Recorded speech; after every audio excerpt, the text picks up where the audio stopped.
Target acquired.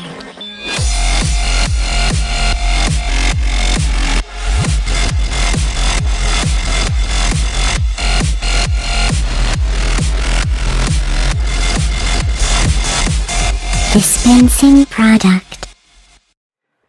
Hey everybody, Ed here for part 3 of the Bruticus Fall of Cybertron review.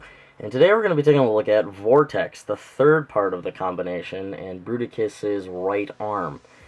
This is one of the more interesting ones in the set, and I'm not really sure if I hate it or I like it. I've been asked by a lot of people who have been really interested in getting him, if they should get him or not. And, well, it's one of those things that if you like it, you like it. If you don't, you don't. So after the review, I'll show you.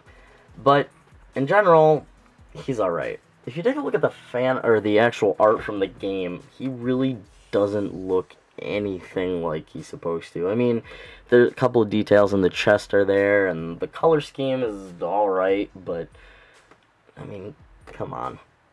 It's really just not there. Anyway, the figure itself is interesting. He kind of looks like he has a face on his chest, which is kind of cool, I guess, and it's the same color as his eyes, so maybe it's him just trying to be scary. And the thing he really lacks in are his feet. Now, the feet, if you look inside at any angle, you can see a giant hand, or the gun, which is the giant karate chop hand for Bruticus, or the gun, which a lot of people prefer to have out, and also the blades. I'm not entirely sure if this is how they're supposed to go on the arm, but I put them back here because after he transforms out of his chopper mode and they're on the front like this, they kind of get in the way.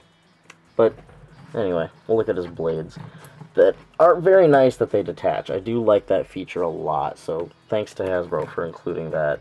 Makes moving them around a lot easier. His two weapons he comes with are these blade things, which you can just, you know, put in his hands, and I believe they're also guns too. They've got little barrels, so if you want to go Final Fantasy VIII or whatever, Squall mode, and have his little gun sword things here, that's cool. But yeah, I mean, all around he's not too bad. Doesn't have too much kibble or anything. The articulation for this guy is just kind of odd. The head is on a very nice ball joint, but the fact that they include these two little black things next to his head just make it very hard for him to look any way but up or straight. So you have head articulation, it's there, but you can't really do anything about it. These parts of the arms are on ball joints. You have hinges here in the arms, and they rotate, except they're kind of odd shaped, but that's alright. He does have waist articulation, again, which is really nice, but that's pretty much needed for the Bruticus arms part to transform him and everything. You get knee articulation here, and you also get ball joints under the skirt. The skirt part, or whatever it's called, I guess, moves up, and you can move the legs back and forth however much you want. But the feet move, but I don't know, it's just not doing it for me. So anyway, let's take him into his chopper mode and see how he looks. And here we have Vortex in his little chopper mode. And for people that are buying him just for the chopper mode, don't do it. Honestly, the transformation isn't flush at all, and for the life of me, I fiddled with this thing for 15 minutes, and I can't get any of the armor panels to get together, and even the front one here doesn't like to stay together. It just continuously pops open. And there's really nothing you can do about it, and he ends up looking sort of like some sort of fishy caterpillar thing. I don't know. But if you're getting him, again, for the copter mode, don't do it. There's not really any kibble, which is nice. There's, you know, the ugly tail thing sticking out of the end here, but that's really it. The blades do look nice, and they can rotate around and everything. But, yeah, he just kind of sits there. So let's turn him into his arm mode and see if he can help Bruticus in any way. And here's Vortex in the arm mode, which is very nice in my opinion, except for this karate chop looking hand. But it is cool because you can actually move the thumb around, which I guess is something neat.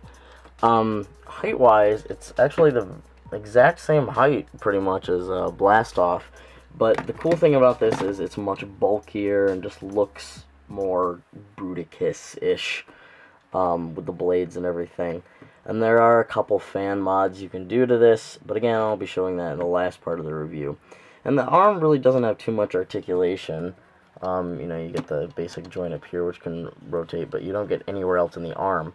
But I've learned if you untab a couple things, you can actually sort of pose the arm a little bit. It is a little wobbly, but if you're willing to sacrifice that, go ahead. So this figure alone, not really too good. I'd give it a 5 out of 10 on the ed scale. This thing is not something you're going to want to buy separately. You're going to want to buy it for the Bruticus combination because his best mode is this arm mode thing. So, that's about it, guys. Stay tuned for part 4 of the review. I'm going to be taking a look at my favorite character, anyway, Swindle. But that's about it, guys, and I'll see you all next time.